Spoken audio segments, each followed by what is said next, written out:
Anybody who follows me or anybody in this line of work or just trades in general, and it's becoming a little bit more mainstream now, but they've almost certainly heard of the skilled trades gap.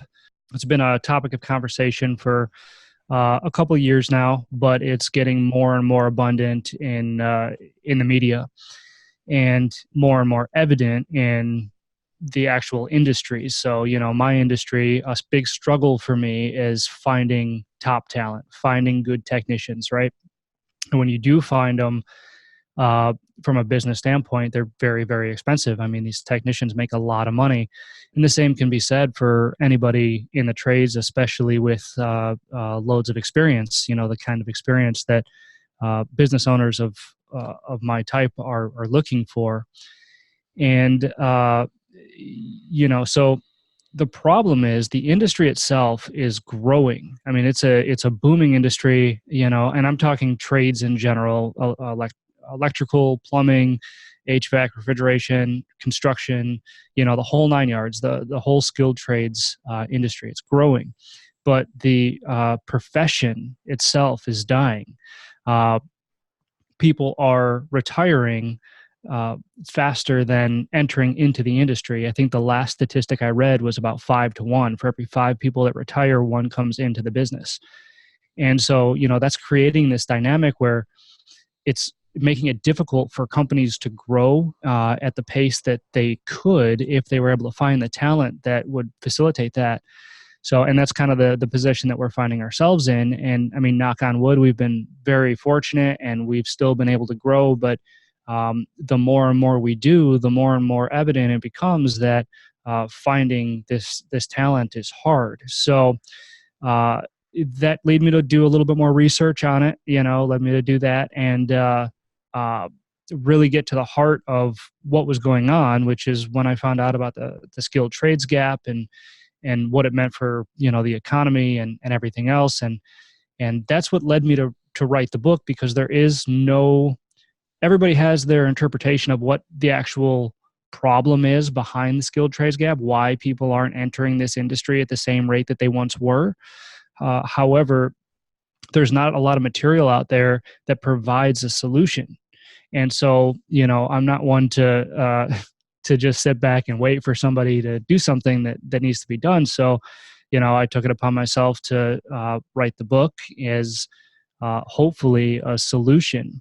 It's actually written in a manner that young people, say, high school or so, would understand and resonate with, but is also backed by information that can educate the educators.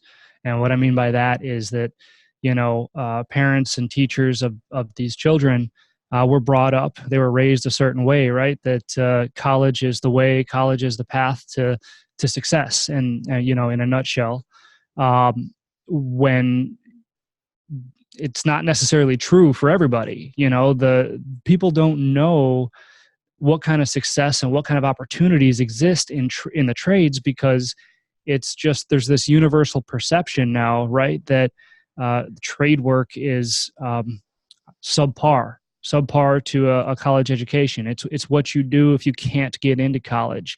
It's what you do if you're not smart enough. And that's kind of trickled down through society, for people, and it's just created this huge misconception of the entire industry. So, and I like to say to people, close your eyes and think of a plumber, right? And what comes to mind, and everybody gives me the same answer. It's a guy in a jumpsuit, holding a monkey wrench, or he's wearing ripped up jeans with grease on his face, and whatever it may be. And that nothing could be further from the truth, but that's the image that we've all adopted, right? So that's what the book is for. That's why now is the time that I had to write it, because somebody has to change this perception if we want more people to enter this industry and know what kind of opportunities it presents. It's a lot of things. It's definitely the image doesn't necessarily need to be changed. It just needs to be thought of in a in a different perspective.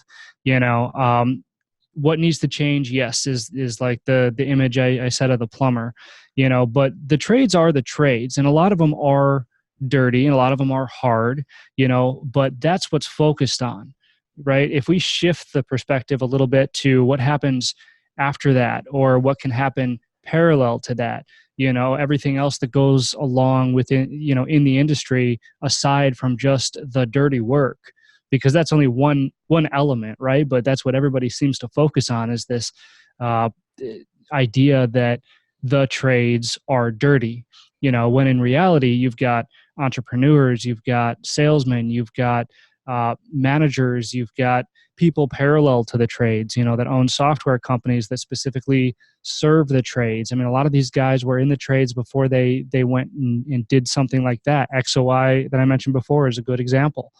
You know, they only cater to the mechanical, electrical, and plumbing industries because, you know, their team has a background in trade work and they saw a void that needed to be filled. All of these things are a result of trade work and a result of being in the trades. So, you know, we need to raise awareness to those types of possibilities, you know, and then also just educate people on the benefits that actually exist. You know, people don't realize plumbers and electricians and technicians can pull in six figures a year, you know, in their mind. And I think even some of my customers are the same way. You know, they're under the impression that technicians are $15, $16 an hour. So yeah, maybe right out of school, right out of trade school, or just entering into the industry as an apprentice. Yeah, you're going to be, you know, in that wage range, but you know, give it 5-10 years. I mean, you're up in the $30-$35 an hour range, you know, and even more. And that translates to a six-figure income, you know, very, very quickly.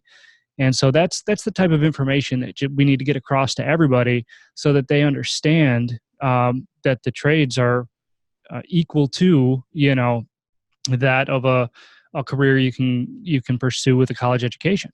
The youth. The book is for the students.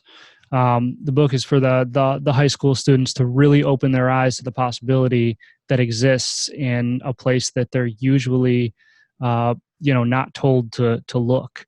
And that's really, you know, that's for, because the benefit of the book is twofold, right? It's getting kids interested in the trades and you know, enabling their success, enabling them to see success in places that they didn't know existed. But then also the other element is, you know, for these trade companies, you know, and to close this gap that we're seeing, this skilled trade gap. And so it's an all-inclusive solution, which is what makes it great, because, you know, it's hard to market towards high school students, right? I can't put this book out and say, hey, if you're a high school kid, you know, make sure you read this book, because I know when I was in high school, you couldn't pay me to read a book. So I'm relying on gaining the attention of those people in the trades and the educators and things like that, so they can be the ones to say, hey, you know, kid, you need to read this book. You know, so the people who influence the young people are the ones who are basically, you know, need to give the book to them.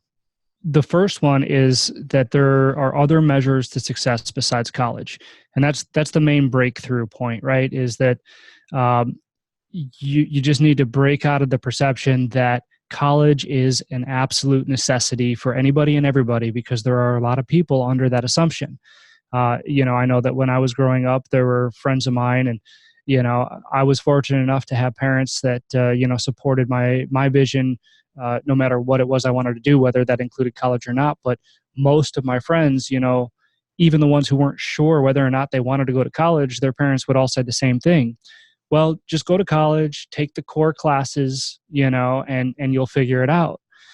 Problem is, when you're taking the core classes, you're still paying for it, right? You're paying for this education. You're paying to figure something out that you may not know, you know, requires a college education.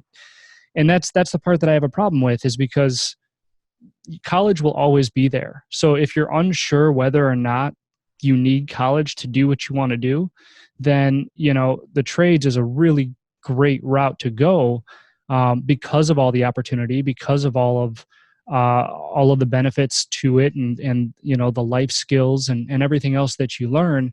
And at that point, if you decide, hey, I don't think I'm a fit in the trades, then you can go to college and you'll have made a good enough living in the trades to help you in that route, you know. Um, and then that's really the second part, is the benefits within the trade. That's the second takeaway, is informing people of why this path is also acceptable, in lieu of a college education. And there are some people out there too, let me say this, that do both, that go to college and then they realize, oh, I want to work with my hands, I want to be in the trades, and then they go off and they do a trade. The problem at that point, though, is that most of those people are already in debt at that point. So they're using the trade work as a way to pay off their student loans. And so it's much more efficient if they go into the trade route first and then decide, hey, this isn't for me, I'm going to go to college. But yeah, that's the second takeaway, is the benefits that the trades offer. And here's the thing about trade work. I mean, you look out the window, right? Assuming you're not living in a log cabin somewhere in the woods, let's assume you're in an urban neighborhood of some kind. You look out the window, anything and everything that you see is a result of trade work. The roads that the cars drive on, the paint on those roads, the cars themselves, the tires on the cars, the lamp posts. I mean, the gravel that was poured next to the road, every single one of those is a result of the trades. So it's not even about the lack of competition. It's about the abundance of opportunity. There is so much work to be done in the trades because they literally manufacture the entire world as we see it today. I would really like for students and young people to understand that success is closer than they might think, that success is available in other areas besides a college education, but you need to figure that out for yourself. You need to be willing to work, and you need to be realistic in your circumstances. And so that's where considering trade work becomes an option. And then also speaking to the parents and the educators, those who influence the students, they need to regard the trades as a viable career option and actually begin, bringing it front and center to the forefront of the minds of students. Because if we're asking 18-year-olds to choose their profession, at that age anyway, the least we can do is give them all the information and not just what they can pick off of a list in a college curriculum.